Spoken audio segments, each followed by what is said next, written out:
نحمده ونصلي ونسلم على رسوله الكريم اما بعد فاعوذ بالله من الشيطان الرجيم بسم الله الرحمن الرحيم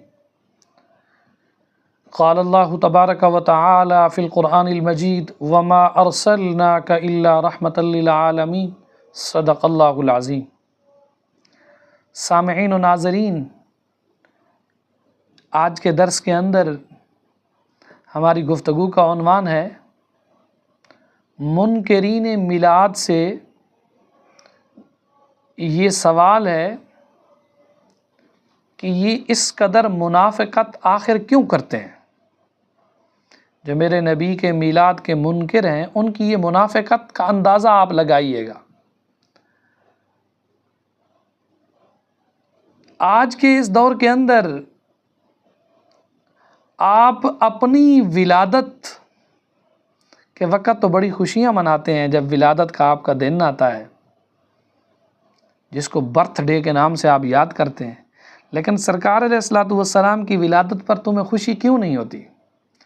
اپنے برتھ ڈے پر تو بڑی خوشیاں منائے، لیکن میرے نبی کی ولادت پر تو کہے یہ غم کا دن ہے۔ یہ کیوں منافقت ہے؟ اگر تمہاری اولاد، تمہارے بچے پیدا ہوں تو اپنے بچے کی ولادت پر بڑی دعوتیں کرتا ہے، لیکن سرکار علیہ الصلوۃ والسلام کی ولادت کی خوشی میں دعوت کو تو بدعت کہتا ہے۔ اے منکر، کیوں؟ یہ دوغلی پلیسی کیوں ہے تیری؟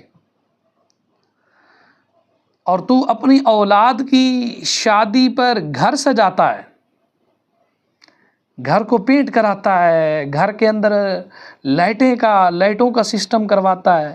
کیوں جی؟ میرے بیٹے کی شادی ہے۔ لیکن جشن ولادت پر تو رب کے گھر کو اور گلی کوچے بازاروں کو سجانے کو تو بدعت کہتا ہے، جس کے صدقے پوری کائنات بنی ہے۔ حدیث قدسی ہے لولاک لما خلقت الدنیا، اے میرے حبیب اگر آپ نہ ہوتے تو میں دنیا کو پیدا نہ کرتا۔ لولاک لما خلقت الافلاک، اے میرے حبیب اگر آپ نہ ہوتے میں زمین و آسمان کو نہ بناتا۔ لولاک لما اظہرت ربوبیہ، اے میرے حبیب اگر آپ نہ ہوتے میں اپنی ربوبیت کا اظہار نہ کرتا۔ تو رب تو یہاں تک فرما رہا ہے، اور تو اپنے بیٹے کی شادیوں پر گھروں کو سجائے، اور میرے نبی کا جب میلاد کا دن آئے اگر کوئی مسجد کو سجاتا ہے، لائٹنگ کرتا ہے، گلی کوچے محلے کو سجاتا ہے، تو اس کو بدعت کہتا ہے۔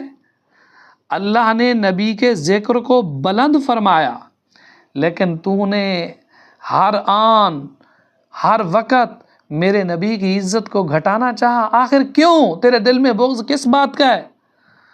ہر بات پہ کہتے ہیں یہ دلیل دو دلیل دو۔ تم کانفرنسیں کرواتے ہو، یہ سیاسی جو جلسے ہوتے ہیں بد مذہبوں کے، یہ سارے جائز ہیں۔ یہ کہاں سے جائز ہو گئے؟ تمہارے پاس ان کی کوئی دلیل ہے؟ لیکن اگر جشن عید میلاد النبی کا کوئی جلسہ ہو جائے یا میلاد کی کوئی محفل ہو جائے، تم اس پر بدعت کے فتوے لگانا شروع ہو جاتے ہو۔ آخر کیوں؟ اور تم نے جشن بخاری شریف بغیر دلیل کے منایا، لیکن تم نے جشن عید میلاد النبی پر بڑے فتوے لگائے۔ آخر کیوں؟ تم نے تکمیل ختم قرآن پر بڑے جشن کا اظہار کیا، لیکن میرے نبی کے میلاد پر تم نے فتوے لگائے، یہ بدعت ہے۔ یہ کہاں سے آ گیا؟ بھئی تمہارے پاس کہاں سے دلیل ہے؟ وجہ ایک ہی ہے اور کچھ نہیں ہے، تمہارے دل میں منافقت۔ اے منکرو، تمہارے دل میں منافقت۔ تم جو مرضی کرو، تو اپنی ولادت کی خوشی بھی منا سکتا ہے، اور تو اپنے بیٹے کی ولادت کی خوشی بھی منا سکتا ہے، اور تو اپنے بیٹے کی ولادت کی خوشی میں دعوتیں بھی کر سکتا ہے، تو اپنے بیٹے کی شادی پر گھروں کو بھی سجا سکتا ہے، اور تو اپنی مرضی سے سیاسی جلسے بھی کروا سکتا ہے۔ یہ سب کچھ تیرے لیے جائز ہے۔ کائنات کے اندر تمہیں ناجائز ایک ہی چیز نظر آئی، وہ میرے آقا انعامدار صلی اللہ تعالیٰ علیہ وسلم کی ولادت کی خوشی نظر آئی۔ یہ منافقت ہے۔